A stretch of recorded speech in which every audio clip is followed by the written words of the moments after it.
தாவேக்க யாரையும் பழிவாங்க வேண்டிய அவசியமில்லை. அனிதா ராதாகிருஷ்ணன் கைது குறித்து அமைச்சர் நிர்மல்குமார் பேட்டி.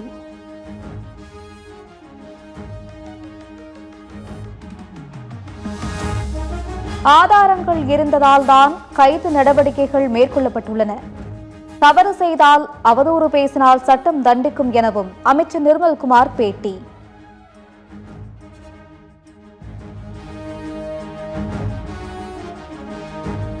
போதைப்பொருள் கடத்தல் வழக்கில் தண்டனையை குறைத்த விவகாரம். மத்திய அரசுக்கு 50,000 ரூபாய் அபராதம் விதித்து சென்னை உயர்நீதிமன்றம் உத்தரவு.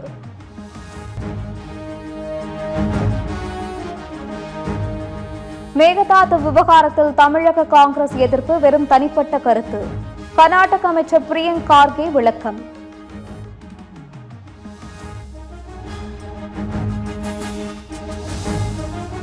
மத்திய அரசு ஊழியர் வருங்கால வைப்பு நிதி திட்டம் 2026 புதிதாக அறிவித்தது.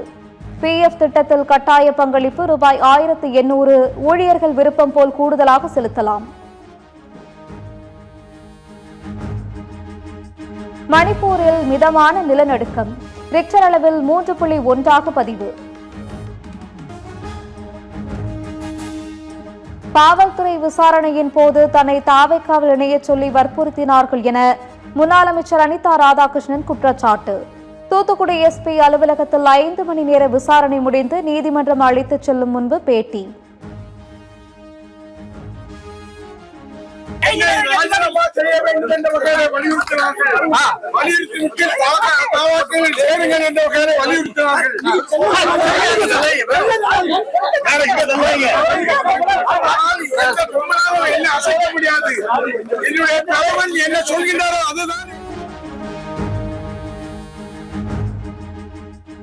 திமுகவில் தான் தொடர்ந்து பயணிப்பேன், யாருக்கும் அடிபணிய மாட்டோம். முன்னாள் அமைச்சர் அனிதா ராதாகிருஷ்ணன் திட்டவட்டம்.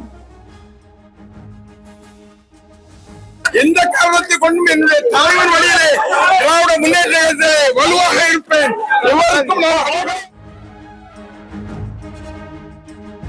கைது செய்யப்பட்ட அனிதா ராதாகிருஷ்ணனுக்கு தூத்துக்குடி அரசு மருத்துவக் கல்லூரி மருத்துவமனையில் பரிசோதனை. முதுகுவலிக்கு சிகிச்சை பெற்று வருவதாக கூறியதை அடுத்து வீல் சேரில் அமர வைத்து MRI ஸ்கேன் எடுக்க அழைத்துச் சென்ற அதிகாரிகள். ஒரு மேடை பேச்சுக்காக முன்னாள் அமைச்சர் அனிதா ராதாகிருஷ்ணனை கைது செய்வதா? தாவேக அரசுக்கு முன்னாள் அமைச்சர் கீதா ஜீவன் கண்டனம்.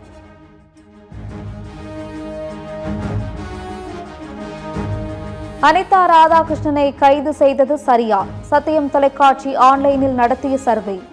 கைது செய்தது தவறு என பெரும்பாலானோர் கருத்து.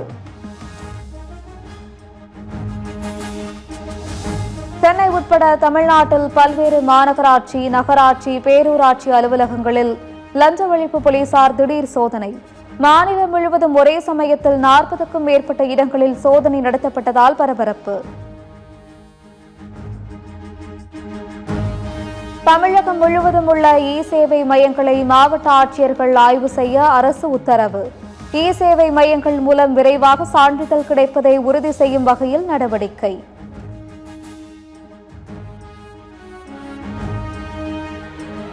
ஆம்ஸ்டாங் கொலை வழக்கை CBI விசாரிக்க வழிவகை செய்ய வலியுறுத்தி போராட்டம். பகுஜன் சமாஜ் கட்சி சார்பில் சென்னையில் நடைபெற்ற ஆர்ப்பாட்டத்தில் ஏராளமானோர் பங்கேற்பு. நான் அதிமுகவில் இருக்கிறேனா இல்லையா என்று எடப்பாடி பழனிசாமியை தான் கேட்க வேண்டும். தாவேக கொடியுடன் வந்த வாகனங்களில் வந்த நிர்வாகிகளுடனான சந்திப்புக்கு பிறகு CV சண்முகம் பேட்டி.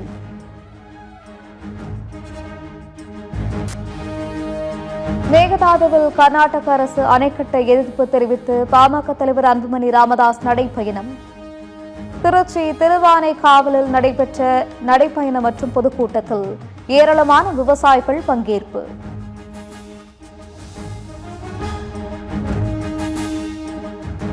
கடந்த 2024ஆம் ஆண்டு தாவேக விக்கிரவாண்டி மாநாட்டுக்கு அனுமதியின்றி பேனர் வைத்த விவகாரம். தாவேக நாகை மாவட்ட செயலர் சுகுமாருக்கு அபராதம் விதித்து நாகை நீதிமன்றம் உத்தரவு.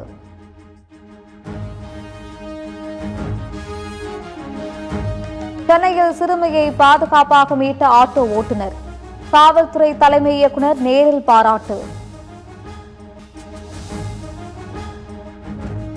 மத்திய அரசின் டெண்டர்களில் பங்கேற்க சீன நிறுவனங்களுக்கு அனுமதி. 2020ஆம் ஆண்டு எல்லைப் பகுதியில் நடந்த மோதலுக்கு பிறகு சீன நிறுவனங்களுக்கு கட்டுப்பாடுகள் விதிக்கப்பட்டிருந்த நிலையில் தற்போது தளர்வு. உலகக்கோப்பை தொடரில் இருந்து ஜெர்மனி அணி வெளியேறியதன் எதிரொலி. ஜெர்மனி அணியின் பயிற்சியாளர் ஜூலியன் நகல்ஸ்மான் ராஜினாமா.